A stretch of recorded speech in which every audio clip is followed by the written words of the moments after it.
Jewelry isn't a gift you give just once. It's a way to remind your loved one of a beautiful moment every time they see it. Blue Nile can help you find the gift that says how you feel and says it beautifully, with expert guidance and a wide assortment of jewelry of the highest quality at the best price. Go to BlueNile.com and experience the convenience of shopping Blue Nile, the original online jeweler since 1999.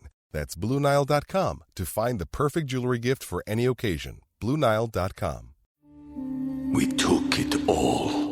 We brought them to our land. An endless night, ember hot and icy cold. The rage of the earth. We made this curse. Carved it in the blood on our backs. We did not see. We could not, but she did. And in the end... What will I become? Senua's Saga. Hellblade 2. Play it now with Game Pass. What's good, boys and girls? Two-Footed Podcast. Today is Monday. It is the 27th of May. It's almost June. It was Christmas like 2 weeks ago.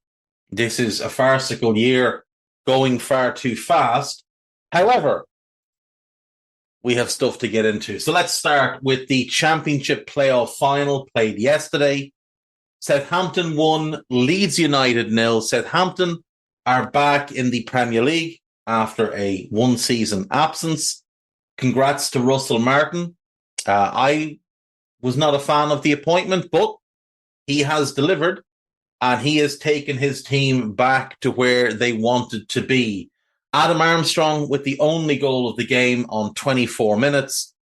Nice assist on the goal by Will Smallbone. And a lovely finish by Armstrong. Timed his run really, really well.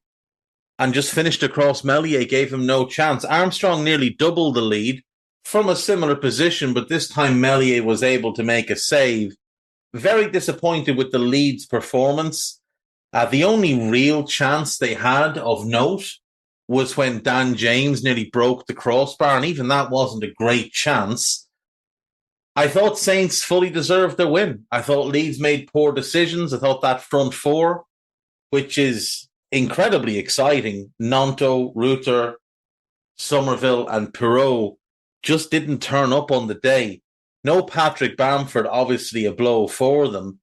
But, you know, they had quality options to bring off the bench in Dan James and in Jaden Anthony.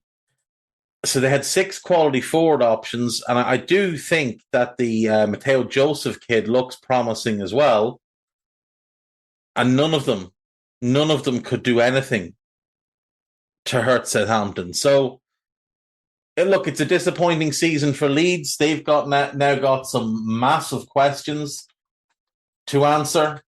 They're in the hole financially in terms of FFP, and they're going to have to make some hard sales. They've got a bunch of players out on loan. Robin Koch, Diego Llorente,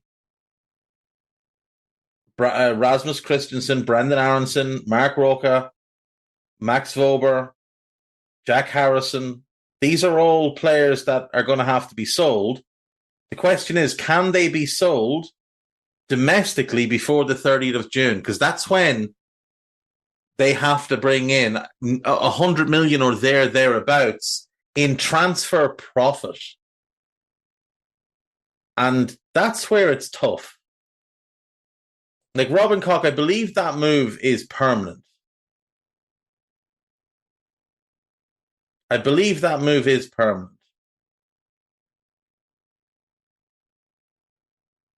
But it was a free, so they get nothing for him. They loaned him out in the last year of his contract without getting him to extend or anything like that. Very, very poor from Leeds. Diego Llorente, I believe that option to buy is for 9 million. They paid 18 for him. There's most likely still a year of amortization on that deal. So if they sold for 9, the profit is only 5. Brendan Aronson, he's another one on loan. Now, he has not had a particularly good season at Union Berlin. They paid 25 million for him. They're going to have a hefty lump of that, probably 15 million, still sitting on their books for the next 3 years. Are they going to get 15 million for him? I doubt it. They're better off to keep him. Rasmus Christensen, he's another one. Loaned out to Roma, didn't have the best of seasons. Now, I do think they'll sell him and get their money back and thus be able to declare some profit on that. But what's that? Another 6, maybe 7 million of profit? Mark Roca. They paid pretty big money for him, 12 million. He's on loan. I think Betis want to keep him. But are you going to get much more than what you paid for him? Probably not. So again, maybe you look at 8 million there. Max Wober. Borussia Mönchengladbach will not have a big budget. Leeds paid about 12.5 million for him. They'll probably get something around that. But again, they've only got 18 months of amortization on him. So again, you're looking at 7 to 8 million. Jack Harrison is one that potentially will bring a decent fee. Leeds paid 11 million 3 years ago. You'd imagine most of that is off the books. What will they get? 15? Like, it's not bringing in the big sums of money that they're going to need. The Sinistera deal is done or will be done at the end of the season. I think it was 20 million that was paid. That will be formally completed in the summer. But they probably still had 10 plus million left on their books from his initial signing from Feyenoord. So that's not ideal. So you're going to be looking at some tight sales. They're probably going to have to sell Somerville for certain. What will that bring? 30? Okay. Nanto could bring 20. That might get you there. If you can sell the other players and make some cuts. But I really feel like they might have to sell Archie Gray. I really do think they're going to have to sell Archie Gray. Because I don't see how else they get to the marker. You know, and they've got a bunch of really talented young players they can bring into the squad next year and potentially build a new team with and hopefully, for their sake, come up. But it's going to be tough. It is going to be tough. And like, they've got Joe Rodon there. They probably want to keep him. They've had Jaden Anthony on loan. They'd probably like to keep him. Connor Roberts has been in. He might be worth having a look at. Could they look at moving on some of the other young players like Darko Gyabi or Lewis Bate? I think they'd be better off to keep those players and try and build around them. Try and build around young Charlie Allen. Charlie Allen, not Charlie Adam. Charlie Adam is a different fellow altogether. But there's a lot of work to be done. An awful lot of work because they spent so much when they were up and didn't keep them up. Look, huge congratulations to Southampton. And congratulations to Taylor Harwood-Bellis. That's back-to-back promotions for him. And this time, Southampton will be keeping him. Promotion triggered the buy option or the buy clause in his contract. And he was outstanding for them all year long. But they're going to have work to do as well. Like, they've got holes in that squad. There's some really talented players, but there's holes in the squad that need to be addressed. They will get Bella Kotchap back, which I think is going to help because that is an improvement in one of your centre-back areas. Kaleta Carr, do they bring him back? Maybe. Roman Perot, maybe. Lianco, there's an option to bring him back. Maybe, maybe not. Carlos Alcaraz, they're probably going to get back because I don't see Juventus paying the 50 million buy option for him. So these players will immediately improve the squad without question. But there's still going to be a lot of work to do.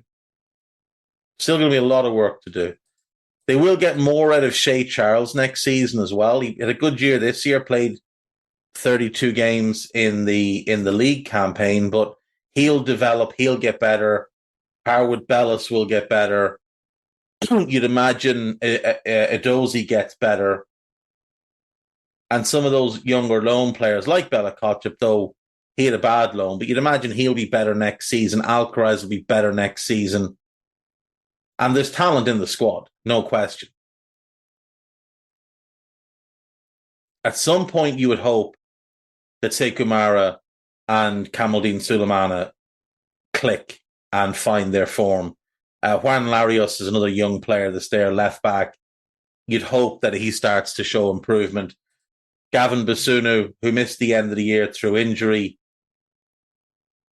they don't think he'll be back until early 2025 because of an Achilles injury, which is horrible for a goalkeeper. But maybe when he gets back, given he'll be at that point 23, maybe he starts to kick on a bit more as well. But, we'll talk about them when we come to them. We start to go through the teams. The other big game in English football at the weekend. So Manchester United claimed the FA Cup for the 13th time. Alejandro Garnacho put them ahead on 30 minutes. A comical mix-up between Stefan Ortega and Josko Gvardiol. Gvardiol heading the ball beyond his goalkeeper and Alejandro Garnacho getting onto it to tap home. 9 minutes later, Kobbie Mainoo made it 2. Really nicely worked goal. Lovely assist from Bruno Fernandes. At the time, the commentator said he missed his kick. He didn't. He just beautifully disguised the pass. And Mainoo finished well. United then put on a clinic in bus parking. And that's no slight at them. That's exactly what you should do when you're 2-0 up in the cup final. Not that they were overly adventurous at 0-0 or even at 1-0. But 2-0, the bus was parked. City made a change at half-time, bringing Jeremy Doku on for Kovacic. They had basically Rodri as a DM, De Bruyne and Foden as attacking midfielders, Doku left, Bernardo Silva right, and everything went through Doku. It was horrendous, so predictable, so easy to stop. Wan-Bissaka did a really, really good job on Doku. Doku did manage to get a goal on 87 minutes. He cut inside past Garnacho. I think he beat Wan-Bissaka maybe twice, and neither of them came to anything. But on the goal, Garnacho comes to help. Wan-Bissaka drops to cover the overlapping Gvardiol. He cuts inside, does Doku, hits a fairly tame shot that Onana somehow allows into the bottom corner. City were awful. Now, they did hit the crossbar. Erling Haaland hit the crossbar, but City were awful. Barely worked Onana. One good shot from Kyle Walker from distance pulled a good save out of Onana, but City were very, very poor. Very, very flat. Looked like a team that had a long season. Looked like a team that had played an awful lot of football over the last few years. But credit to Manchester United and huge credit to Erik ten Hag, who came with a game plan, set his team up, made big decisions, left out big players, and picked up a second trophy in 2 years.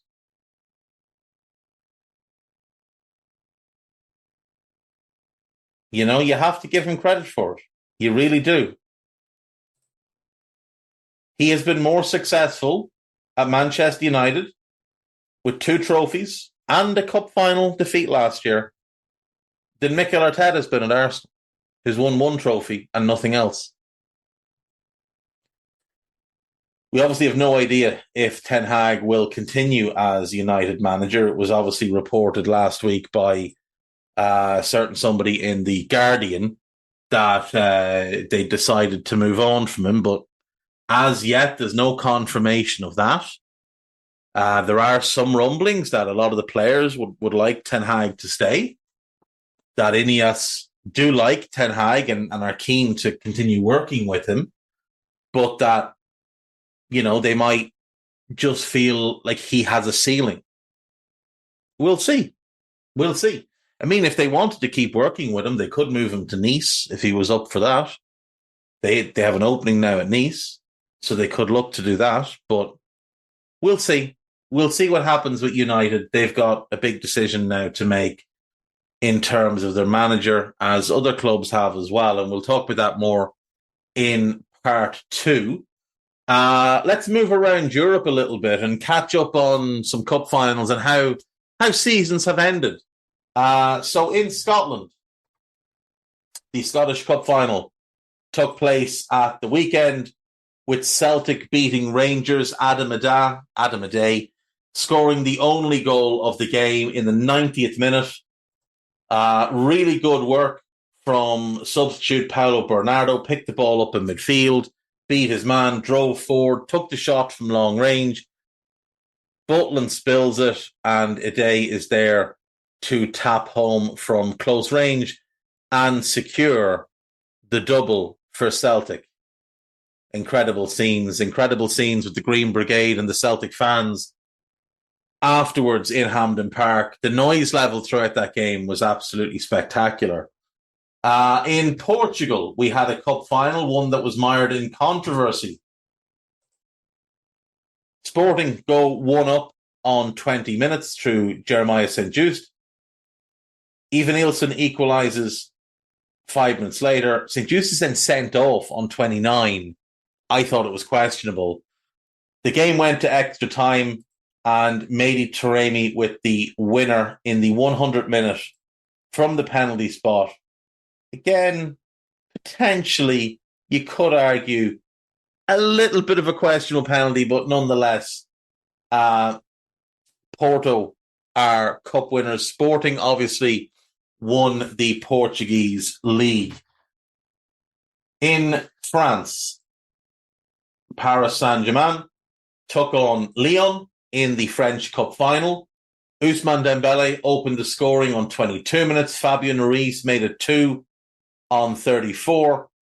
Jake O'Brien pulled one back in the second half for Lyon, but it wasn't enough, and PSG secure yet another double. Where do we go? We'll go Serie A next. We had a full round of games there. We had no cup games. Obviously, Juventus defeated Atalanta to win the Coppa Italia a week and a half ago now. But in the league, in what is the last round of games, though we do still have one more game to go, bizarrely, Cagliari 2, Fiorentina 3, Genoa 2, Bologna 0, Juventus 2, Monza 0, Milan 3, Salernitana 3. Milan were 2 up in that one and cruising. Atalanta 3, Torino 0. Scamacca Lookman with yet another goal in that one. Napoli 0, Lecce 0. A disastrous season for Napoli. Does look like Antonio Conte is on his way, though. And as for Milan, it looks like Paulo Fonseca will be the new manager, which I just think is a very weak appointment. Empoli 2, Roma 1. That was quite the upset. Mabanyang with the late winner in that one. Frosinone 0, Udinese 1. Verona 2, Inter 2. Lazio 1, Sassuolo 1. League table. Inter top. Milan second. Juventus third. Atalanta fourth, which means no Champions League for Roma. Bologna will take the extra spot that was given to Serie A. Roma 6th, Lazio 7th, Fiorentina 8th, Torino 9th, Napoli 10th. Very, very disappointing. Atalanta and Fiorentina still have one game left to play. Genoa in 11th, very happy with that. Monza 12th, Verona 13th, Lecce 14th, Udinese 15th, Cagliari 16th, Empoli 17th, Frosinone down on the final day. Their defeat and that Empoli win, that's the magnitude of that Empoli win, is not only does it hurt Roma. Well, obviously what actually hurt Roma was Bologna losing to Genoa, but it keeps Empoli in the top flight and sends Frosinone down because of their defeat at Udinese. Sassuolo go down and Salernitana go down. At least they went down swinging. Let's actually check back in the French league. PSG obviously ran away with it. Monaco and Brest make the Champions League. Lille in the Europa League. Nice and Lyon in the Conference League. Lens, Marseille, Reims, Rennes, Toulouse, Montpellier, Strasbourg, Nantes, Le Havre. They all survive. Metz are in the relegation playoff. Lorient and Clermont-Foot are relegated. Metz will play Saint-Etienne in a two-legged relegation playoff. Saint-Etienne it's a promotion playoff for them. First leg is Thursday night in Saint-Etienne, 7:30 kickoff. Second leg then will be Sunday in Metz, 4 p.m. kickoff. We mentioned Portugal. We might as well check out who went down. We know that Sporting won. We know that Benfica came second, 10 points behind. Sporting did run away with it at the end. Porto third, Braga fourth. Then you've got Vitória, Moranense, Araucao, Famalicão, Casapia, Farense, Rio Ave, Gil Vicente, Estoril, Estrela, Boa Vista. A horrible season for them. Portimonense are in the relegation playoff. Vizela and Chaves are relegated. The Bundesliga. Obviously, there was also the German Cup final at the weekend. Bayer Leverkusen completing the domestic double, adding to the list of clubs that have done that this year. A 1-0 win over Kaiserslautern. A little bit fortunate, it must be said. Granit Xhaka scored a worldie on 17. Kasunu was sent off. He was a bit of a surprise starter over Hincapié, but I think Hincapié's legs were just a little bit tired after the Europa League final. Kasunu was sent off on 44 minutes for a second bookable offence.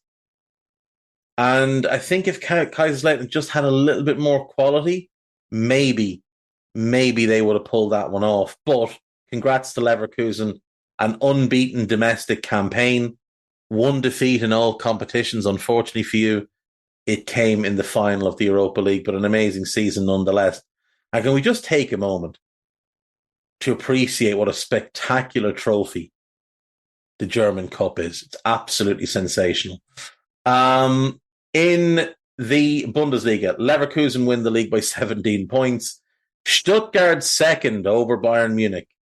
Leipzig and Dortmund also make the Champions League final. Now, if Dortmund win the Champions League final this year, Eintracht Frankfurt will get the additional spot. So Eintracht could still get Champions League. As things stand, though, they will be in the Europa League, as will Hoffenheim. Heidenheim into the Europa Conference League. What an achievement for that club. Absolutely amazing. Werder Bremen miss out on goal difference, which is a bit gutting. Freiburg, Augsburg, Wolfsburg, Mainz, Gladbach, and Union Berlin all survive. Union's win on the last day keeps them safe. Bochum into the relegation playoff. Cologne and Darmstadt all going down. Bochum are playing Dusseldorf, I should say, in the relegation playoff, and they lost the first leg 3-0. So that's massive. Absolutely massive. They've now got to go to Dusseldorf today, 7:30 kickoff, if you're looking for a game to watch, and Bochum have to overturn a 3-0 lead away from home. That's pretty spectacular. We mentioned the Scottish Cup, so we might as well look at the Scottish Premiership before we go further afield. Rangers obviously win the league. No, they don't. Celtic win the league. Rangers finish second. Then Hearts, then Kilmarnock, then St Mirren, then Dundee. Funnily enough, Dundee were in the championship side of the bracket, but 3 teams in the relegation side actually finish at more points than them, those being Aberdeen, Hibernian and Motherwell. St Johnstone stay up on goal difference. Ross County went into the relegation playoff. They took on Wraith Rovers. They beat them 2-1 at Wraith and then beat them 4-0 yesterday up in the back arse of nowhere. Have a look at Dingwall and where it is. Have a look how northerly in Scotland that is. Now, there's still a lot of Scotland to go, but look at where Dingwall is and then have a look where Aberdeen is. So spare a thought for the Wraith Rovers fans who travelled all that way up. Let's see. Let's have a look and see exactly how long that journey is. So it's Kirkcaldy to Dingwall. Kirkcaldy. Excuse me. Kirkcaldy to Dingwall. Dingwall. I can't speak at all, can I? Can't say things, can't do things. It is 3 hours and 1 minute via the fastest route. A 3-hour drive just to watch your team get pumped and relegated. That's miserable for Wraith fans. So commiserations to all of them. We'll go to the Eredivisie next. We know that Feyenoord won the Dutch Cup a few weeks ago. We know that PSV walked the league. PSV, Feyenoord, 20, Alkmaar, Ajax finished 5th, pathetic. NEC, Utrecht, Sparta Rotterdam, Go Ahead Eagles, Fortuna Sittard, Heerenveen, Zwolle, Almere, Heracles, Walwick, Excelsior go into the relegation playoff. Volendam and Vitesse Arnhem are relegated.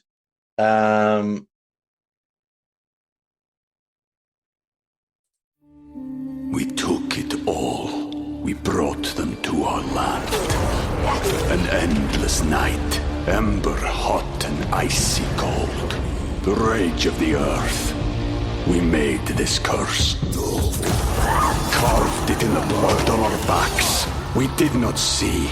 We could not, but she did. And in the end... What will I become? Senua's Saga. Hellblade 2. Play it now with Game Pass. There were some makeup games after the league finished. Like Utrecht and Go Ahead Eagles both had extra games to play. But they've all played them now. So that's that. Excelsior in the relegation playoff will play NAC. First game tomorrow, 7:00. Second game Sunday at 5. We'll jump next door to Belgium. I can't speak. And the Belgian Pro League. And Union St. Gillois beat Genk 2-0 yesterday. Antwerp beat Anderlecht 3-1. Club Brugge and Cercle Bruges played out a 1-1 draw. There is one game left to be played. It is Genk versus Ghent. Will take place on the 2nd of June. Club Brugge win the league championship for the 4th time in 5 years. 1 point ahead of Union. Congrats to them on that. If you weren't aware, the Belgian Cup this year was won by Union St. Gillois, who beat Royal Antwerp 1-0. Where to go next? Spain, I suppose. Athletic Club obviously won the Copa del Rey this year. In the final round of matches in La Liga, Barcelona beat Sevilla 2-1. Lewandowski and Fermin Lopez with the goals. Las Palmas Alaves was 1-1. Celta Vigo 2, Valencia 2, Getafe 1, Mallorca 2, Real Madrid 0, Real Betis 0, Rayo Vallecano 0, Athletic Club 1, Almeria 6, Cadiz 1, hammering there. Real Sociedad 0, Atletico Madrid 2. Osasuna won, Villarreal won, and Girona putting quite the exclamation point on their season. 7-0 winners over Granada. Granada had Facundo Palestri, who's in on loan from Manchester United, sent off in the game. Eric Garcia, formerly of Manchester City, scored. Viktor Shankov scored 2. Artem Dovbyk scored 3. And Christian Stuani scored the other. Dovbyk, I believe, if I'm not mistaken, finishes the season as the Golden Boot winner, which, fair play, really impressive. Definitely wasn't one I don't think that many people will have had as the likely Golden Boot winner. Yet he surpassed Alex Sorloth to win the award. Sorloth scored 23 goals. Dovbyk gets 24 on the season. His first season playing in La Liga, and it came very, very easy to him with 24 in 36. Where else to go? Turkey. There was the predicted end to the season with Galatasaray and Fenerbahce both winning out. Fenerbahce beat Istanbulspor 6-0 in their final game, while Galatasaray went away to Konyaspor and won 3-1. So Galatasaray win the league with 102 points, and Fenerbahce finish second with 99 points. Like, that is heartbreaking if you're a Fenerbahce player or a fan. They lost once all year. They had a near perfect season domestically, and yet they lose the title. Their one defeat was a home defeat by Trabzonspor back in November. But unfortunately for them, just too many draws. 6 draws.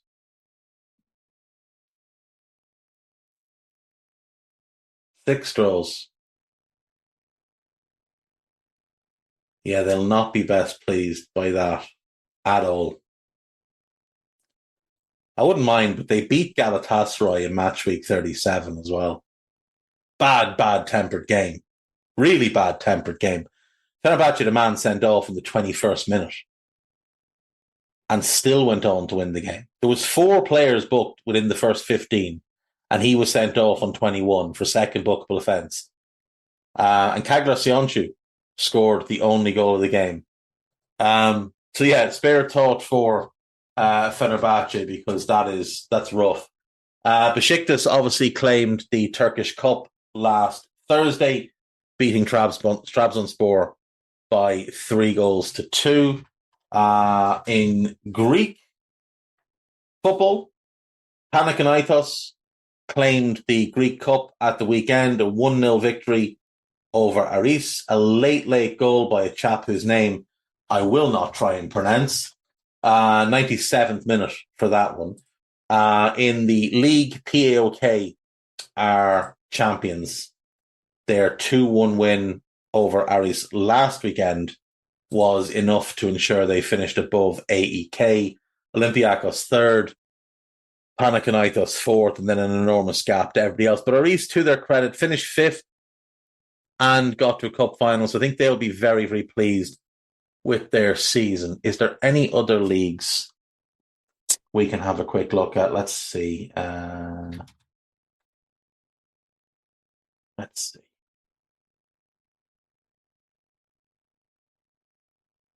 Right. I'm not going to do Albania, Andorra, Armenia. In Austria, Sturm Graz won the double, so credit to them. We'll have a quick glance at Croatia, a quick glance at Denmark, and check there. We won't do Finland. We've done Greece, we've done Italy. We're not going to Latvia or Lithuania, with the greatest respect to those places.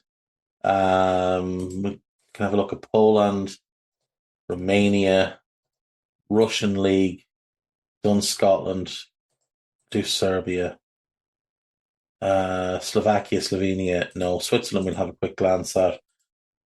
Ukraine, we'll start there. Shakhtar Donetsk, congratulations, league champions once again. Dynamo Kiev second. Krivas finishing third. Dnipro fourth. And Policia in fifth. Metalist Kharkiv relegated.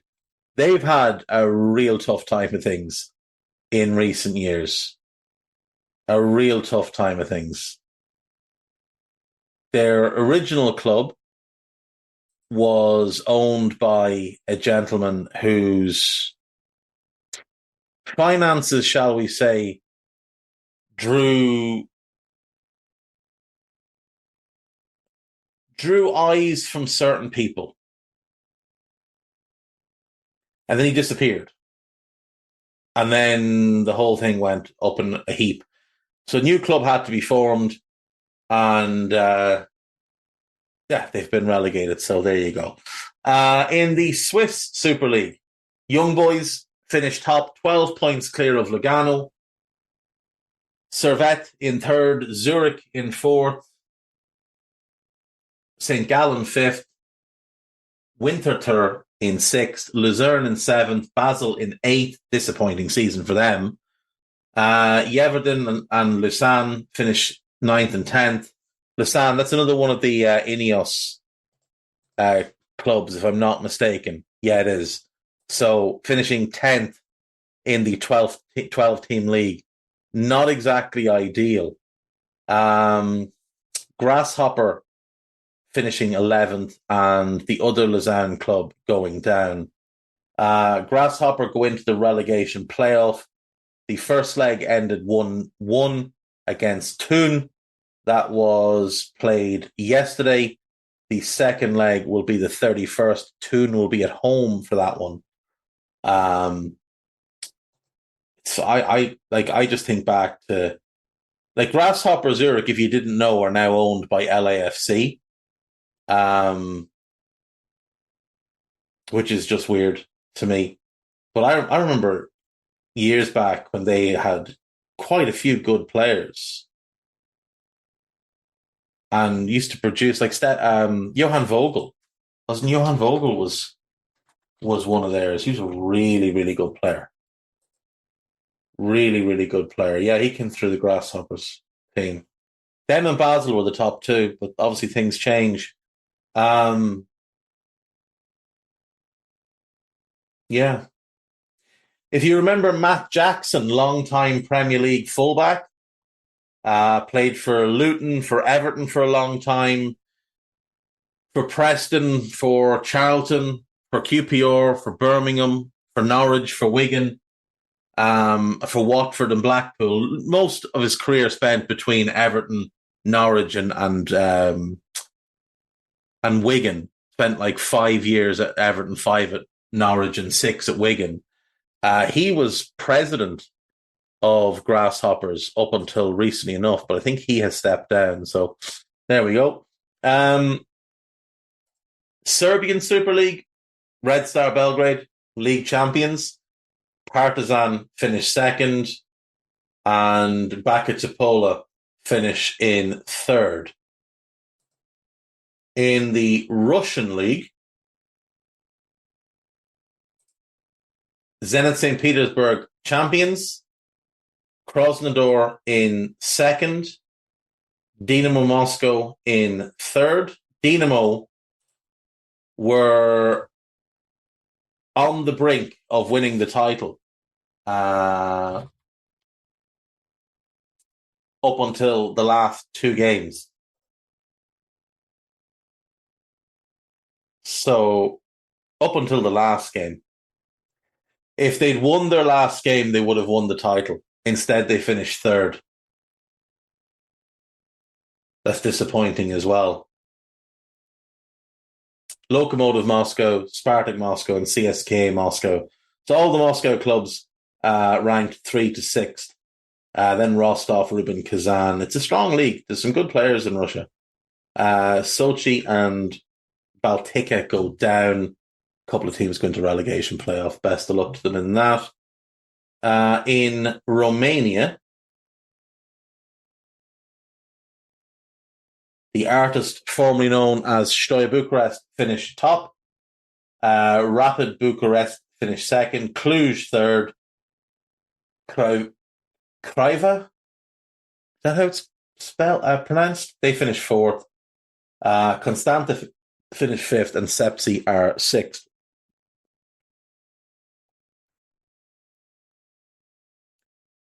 Yeah. Interesting. Yeah, congrats anyway to the club formerly known as Steaua Bucharest. It's one of the things that annoys me most that they can no longer call themselves that, considering what they did for Romanian football, winning a European Cup back in 1986. That's their first league title in 9 years. In Poland, a club whose name I have absolutely Białystok, maybe. They win the league. Wrocław finish in second. Legia Warsaw in third. Lech Poznan in fifth. Lodz in sixth. Yeah.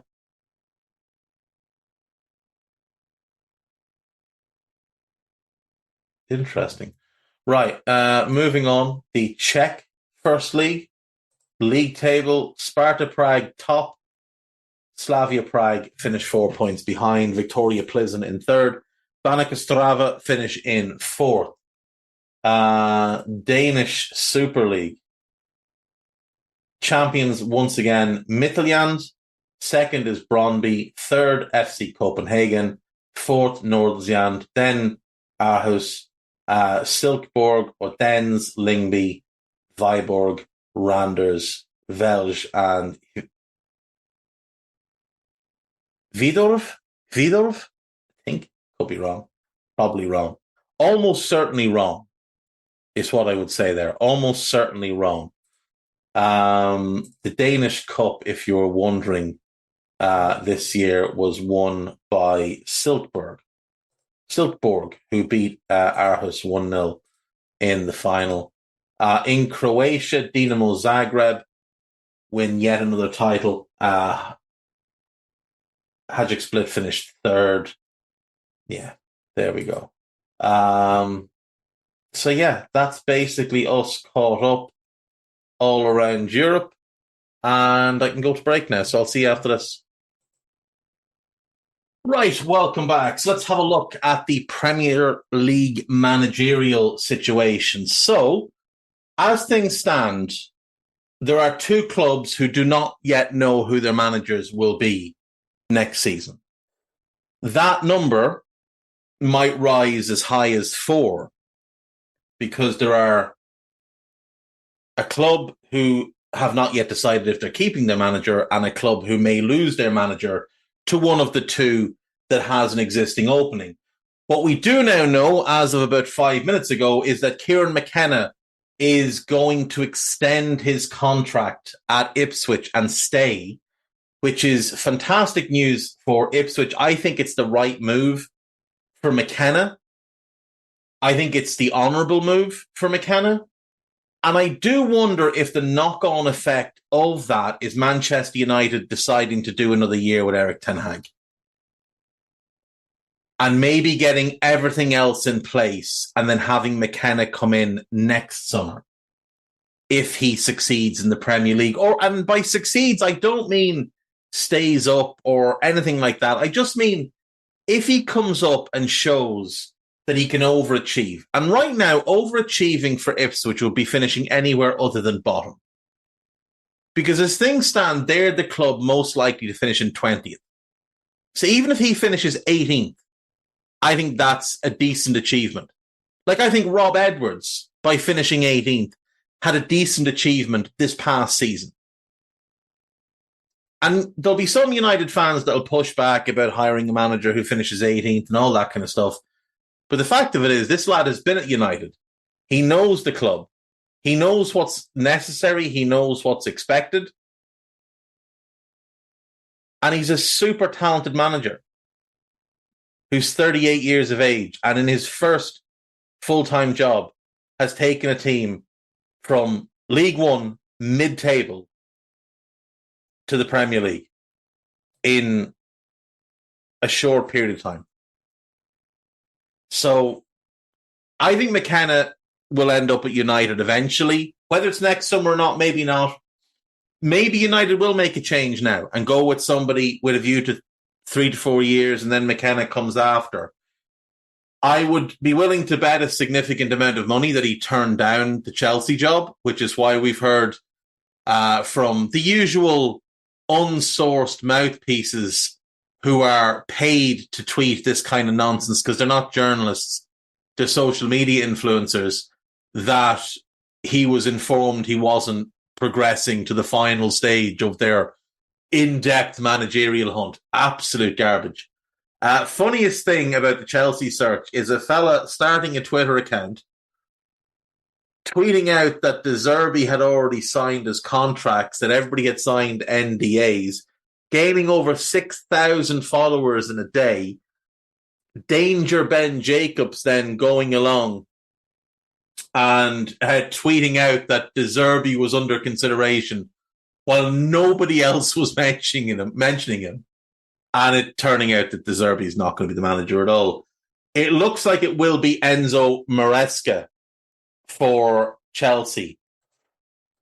Maresca has 1 year as a manager at Leicester City, which obviously ended in promotion, and basically a 14-game spell in charge of Parma, which was a mess. In between that, he spent a year as Pep Guardiola's assistant.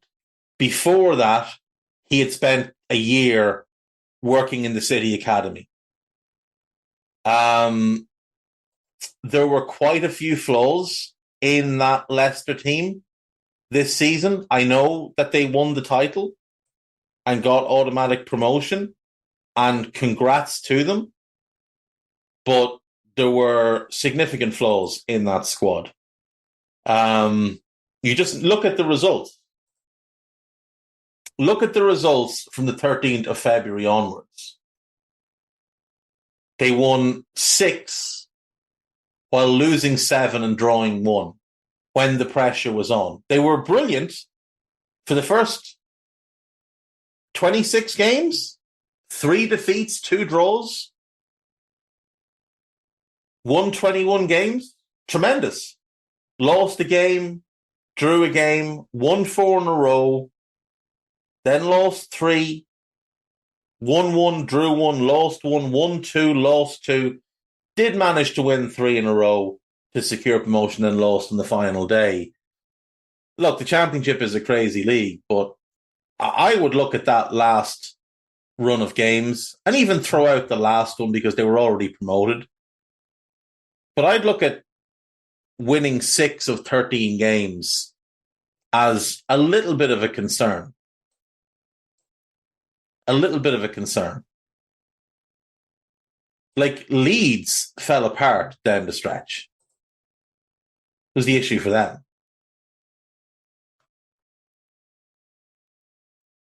Leeds lost 4 of their last 6 games.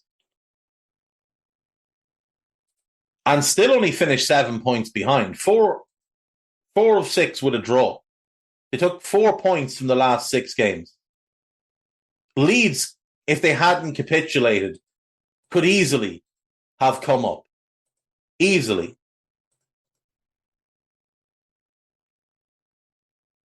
Ipswich went through a run of taking 3 points from 4 games.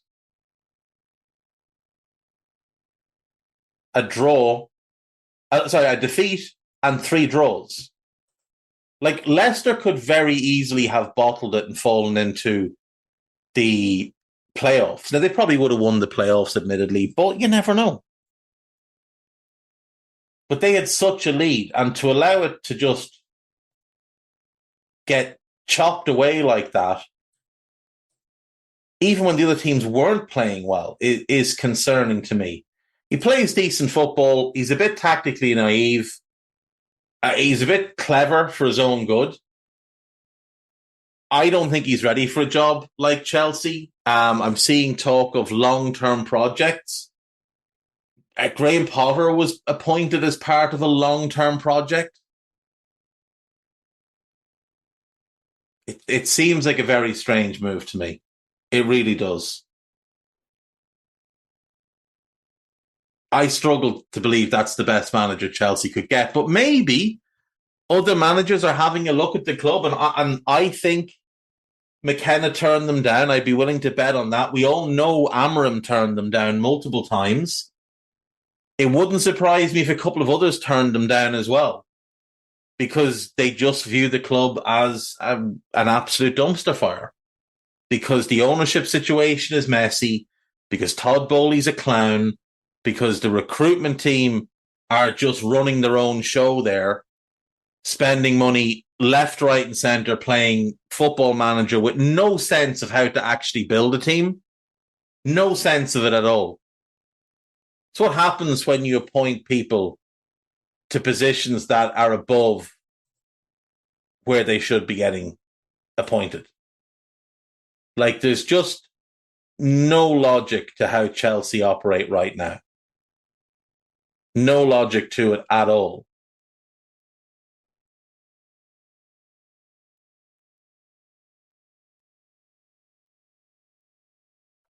But Winstanley and his mate, who've never been directors of football before, and certainly never in a situation where they're making all the decisions, at Brighton, Winstanley had a very small remit. A very, very small remit. And yet here he is running the show at Chelsea. It's funny. It is funny. I've said it would be a mess with Bowley involved. Bowley had never been the lead decision maker at any club he was involved in. Not at the Lakers, not at the Dodgers. He's a minority owner. A non-decision making minority owner.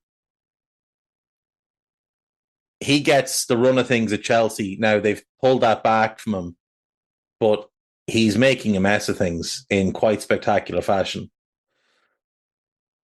So the interesting one now is Brighton, and where do they go? But also Leicester.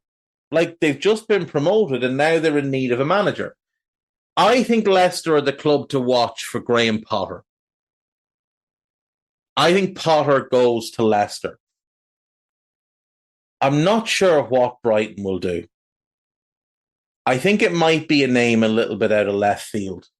Brighton next manager odds. Let's have a look at Odds Checker and see. Actually, we can have a look at Sky Bet. So Sky Bet have our good friends. Sky Bet have Graham Potter as favourite, Kieran McKenna second, Russell Martin third. You can take him off the list now. Henrik Rydstrom, who is the manager of Malmo, who's never managed outside of Sweden. I have doubts. Rossignol it won't be. Pochettino I don't see. It won't be Amorim. Definitely won't be Ten Hag.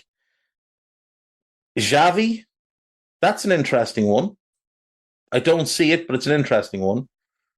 The name here that does stand out to me is Carlos Corberán of West Brom. I could see Brighton looking at him and thinking, that's the guy that we're going to go and get. Now, I think Burnley will also show interest in him. It wouldn't surprise me if Leicester have a look at him. But I do think Leicester, I think Potter fits there best. I don't think Brighton will go back. One name I think is worth just keeping an eye on for Brighton, I've said this before, is Matthias Yasli, who's currently the manager of Al Ahly in Saudi Arabia. I think he's one to keep an eye on. They were linked with him before they appointed De Zerbi. Just keep an eye on him. An outside the box one, another one currently in Saudi who, by all accounts, is not all that happy over there, is Marcelo Gallardo. I think he might be. I believe he's been sacked, but I think he's stayed to the end of the season. I think he's one that's worth looking at. If you're Brighton, did a tremendous job in South America. Was at River Plate for 8 years, and to stay at that club for 8 years is an incredible achievement.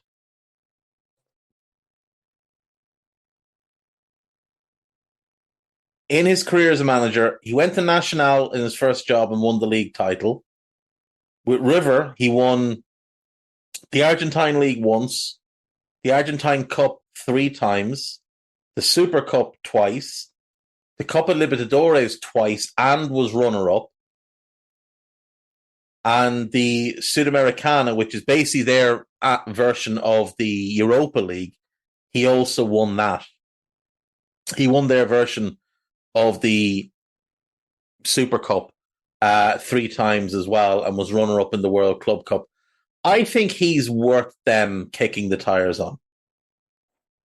I think him or Yasli would make a ton of sense. I think Corberan makes a ton of sense. I don't think anyone else on the list really does.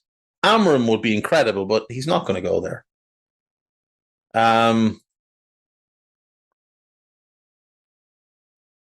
Let's see what the Chelsea odds are. Maresca is now heavy favourite, 20-1 on.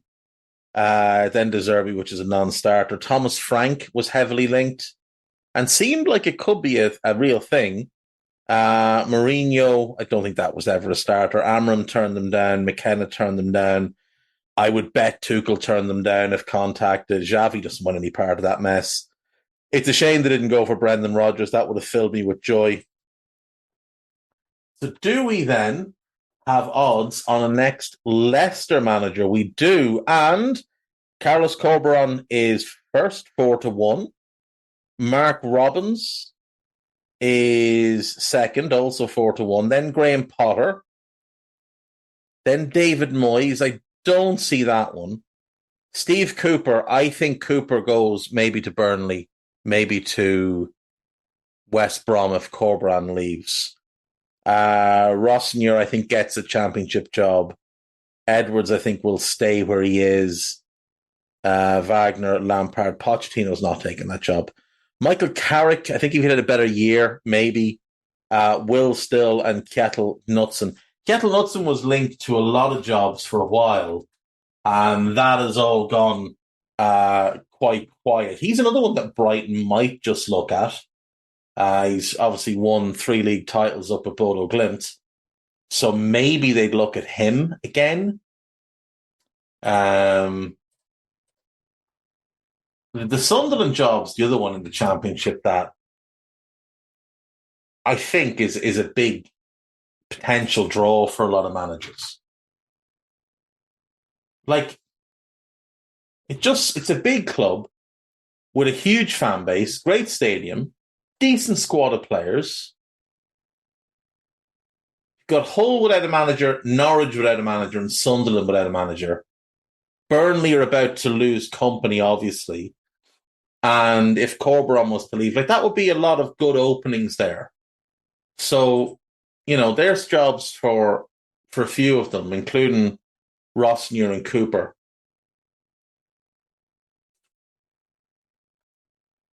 I just think Chelsea are reaching drastically going for Maresca. I really do. Like, of the 3 managers coming up, McKenna's by far the standout.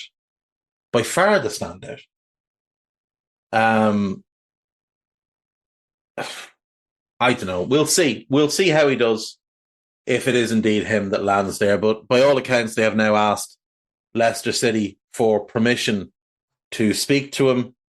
And we'll see who Leicester go for. Maybe Leicester go for De Zerbi. I don't see it, but maybe they get a bit ambitious. We'll take another break. Back after this. Right, welcome back. So we have more breaking news, and Unai Emery has signed a new 5-year contract with Aston Villa. That is great news for Villa, great news for Emery, and it's the right decision by the owners to reward him. It's the right decision by Emery to stick with Villa as well. They're, I think, on the brink of a couple of good years. I think there'll be silverware at Aston Villa in the next couple of years. Xavi has said that the next Barcelona manager will suffer.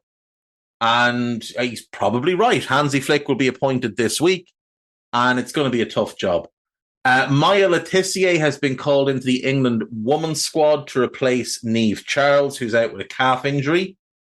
Joe Kinnear, who died in April, his daughter has come out and spoken about how players of Kinnear's era were let down by the authorities by not being properly informed of the risks related to dementia. Kinnear's not the first player from that era to be diagnosed with dementia. He was diagnosed in like 2015 or something. So he lived with it for a long, long time. And I think it's tough. You know, it's tough to see somebody go through that. And the daughter is correct. She is correct. Players were not fully warned, but then people didn't know. People just didn't know. Former England captain Steph Houghton said it was a tough decision to retire from football, but she needed to prioritise her family. She is, of course, married to Stephen Darby, who is 6 years into his battle with motor neuron disease. Steph Houghton ended her career this season. She's the record appearance holder for Manchester City. She won 121 caps. But yeah, I mean, family has to come first. And she's had an amazing career. Very, very, very talented footballer. Congrats to her on a great career. There's some tough times ahead for her and her family, because there is no cure, obviously, for that ailment. Jonas Horup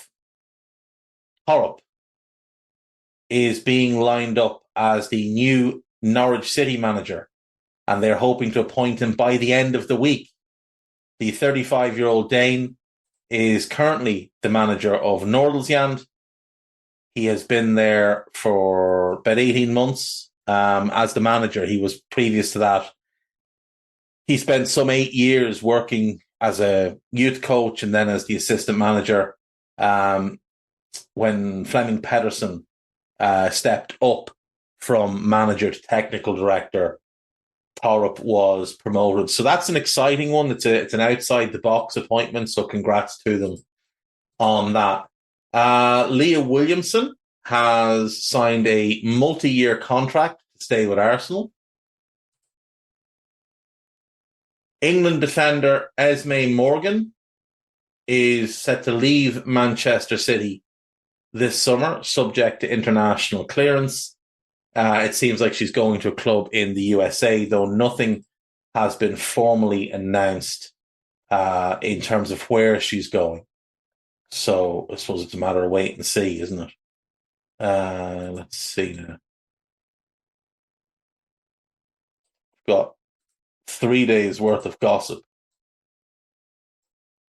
to catch up on. Is that all the football news?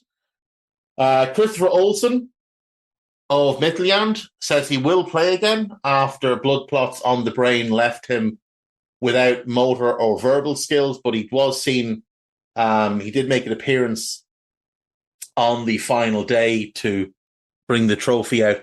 Big old trophy in Denmark, and he was seen carrying it, and he seemed to be, well on the road to recovery.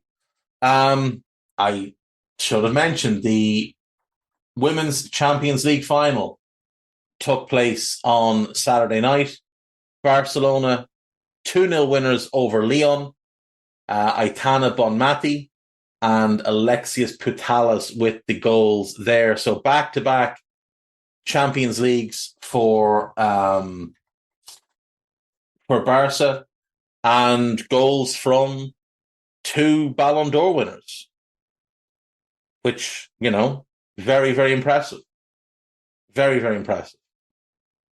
Great to see Patala's back as well after the ACL injury that she had. She's a 2-time winner of the women's Ballon d'Or, and one of the best players on the planet. And obviously, Bonmati is the reigning Ballon d'Or winner. In the last Ballon d'Or, Barcelona had 4 players in the top 10. Bonmati, Salma Paralulo finished in 3rd. Rolfo finished in 4th. The goalkeeper, no, the forward. She's a forward. Mary Earps was the goalkeeper, finished in the top 5. And then Guijarro, I don't know. One of the midfielders finished in 8th place. Mapi Leon finished in 16th. There was also votes for one other Barca player, Oshoala, Nigerian international. Pretty impressive, pretty dominant how Barca have put this team together. Shame their men's team's not up to much. Right, gossip. Start with Saturdays and we'll go from there. Kieran McKenna, who has been linked with Brighton and Chelsea, will wait on Manchester United, will he? Ipswich's majority shareholder, Ed Schwartz, has flown to the UK from the USA in a bid to convince McKenna to stay at the club, and it looks like it worked. Manchester United will sack Eric Ten Hag, whatever the outcome. That's that piece that came out on Friday. Pochettino would like to stay in the Premier League and is likely to be interested in the Manchester United job. Chelsea will interview Enzo Maresca. Maresca's release clause is believed to be 7.5 million. Chelsea have not ruled out Roberto De Zerbi. He ruled himself out, it sounds like. Chelsea will make a 60 million bid for Michael Olise, regardless of who the club's next manager is. I don't believe that. It's from the Mirror, and the Mirror is garbage. They signed Cole Palmer last year when Olise turned them down. They've just agreed a 60 million deal for Estevão Willian. So I just don't see them buying another left-footed right winger. Borussia Dortmund will hold talks about turning Jadon Sancho's deal into a permanent deal, but it's likely that they can meet the asking price. Bayern Munich are in the final phase of talks with Vincent Kompany. Gasperini is set to snub Napoli and sign a new contract with Atalanta. Saudi Pro League clubs are willing to wait until next summer to sign Mo Salah and Kevin De Bruyne on free transfers. AC Milan and Saudi clubs are monitoring Emerson Royal, with Tottenham looking to sell. Luka Modric will sign a 1-year contract extension with Real after the Champions League final. I can't believe he's signing a new deal and Toni Kroos is retiring, given Kroos is, 4 years younger? AC Milan and Juve are interested in signing Mats Hummels on a free transfer. Yeah, I could see him doing okay in Italy for a year, but I wouldn't be signing him if I was those clubs. Kevin De Bruyne is expected to extend his contract. I doubt he is, to be honest.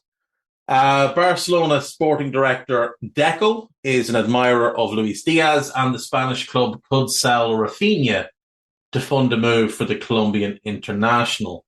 Jared Bowen has been linked with Newcastle but wants to stay at West Ham.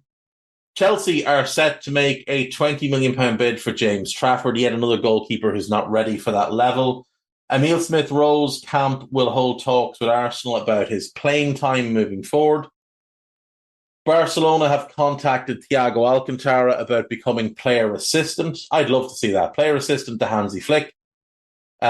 Christian Eriksen will be given the chance to rejoin Ajax this summer, but he will wait on a decision on Ten Hag's future. I assume if Ten Hag stays, Eriksen will leave. Paris Saint-Germain have made a 100 million offer for Vicha Kvaratskhelia. No, they haven't. PSG feel they are falling behind Liverpool, Manchester United and Real Madrid in the race to sign Lenny Yoro.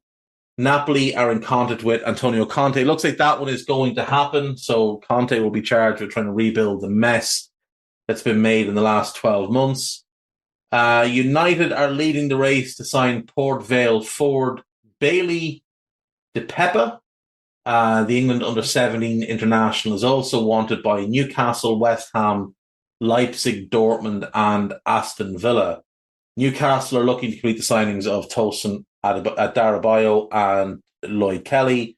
Aston Villa have set a price tag of 6 to 8 million for Philippe Coutinho, but we will be open to a loan deal. I think they'd be open just letting him go for nothing, to be honest, if you don't pay him anything to go. Leicester are plotting a move for David Hanko. That's the right level for him. That's a good move for him. Lucas Vasquez is close to agreeing a contract extension with Real Madrid. He'll get contract extensions as long as he wants them, really. Manchester City goalkeeper Ederson is a target for Al Ittihad, and the Saudi Pro League club are willing to offer an initial 25 million. Pep Guardiola is expected to bring his stint to the club at City to an end when his contract runs out next summer. Nobody is surprised. Arsenal are interested in Desiree Doué and are prepared to compete with numerous clubs, including Tottenham, for his signature. Very talented player. Very, very talented player. United have held talks with representatives of Thomas Frank and Maurizio Pochettino. If they appoint Pochettino, he will look to bring Conor Gallagher and Trevoh Chalobah. Given he, not the club, he tried to force Trevoh Chalobah out, I have doubts over that one. Frank has held meetings with Chelsea. Frank at United would be kind of interesting. Roberto De Zerbi he's not. Leicester boss Maresca has rejected an approach from Sevilla. Quique Sanchez-Flores, I believe, is only contracted until the end of the season. Yeah, he's actually announced he's leaving. So he took over on an 18-month contract, but 6 months was enough for him. He kept them more than safe. So, yeah, on he goes to whatever's next. So, yeah, I mean, Sevilla will be looking for a manager as well. Manchester United are interested in Blackburn striker Igor Tyon, who is 16 and being linked to a lot of big clubs, as is Saul Sidibe of Stoke. United are set to wait until after the transfer window closes before securing Kobbie Mainoo on an improved contract. That seems like a bizarre approach to take. Chadi Riyad is on his way to join Crystal Palace. We've known that since last week. Aston Villa have agreed a 2-year deal with Ross Barkley. Sofian Amrabat says he will speak to Manchester United about his future. Let me save you the trouble of that conversation. They are not going to sign you. Fulham have made an 8 million bid for Stuttgart and Congo striker Silas. That could be a good signing for them. Bayer Leverkusen are close to signing Alex Garcia from Girona for between 12 and 16 million. So we'll just say 14 million then, shall we? Pierre-Emile Højbjerg is expected to leave Tottenham in search of more first-team football. Burnley's list of replacements for Vincent Kompany includes Frank Lampard. I don't believe it does. I really don't believe it does. Now, Steve Cooper I could believe. Not Lampard, though. And that's it. That's all the gossip. That is me. That's a long one. I will be back Wednesday. I am otherwise engaged tomorrow, but I'll be back Wednesday, and we'll look ahead to the Conference League final, and so we'll just waffle. We'll do some waffling on Wednesday. See you then. Bye-bye. Sports Social Podcast Network.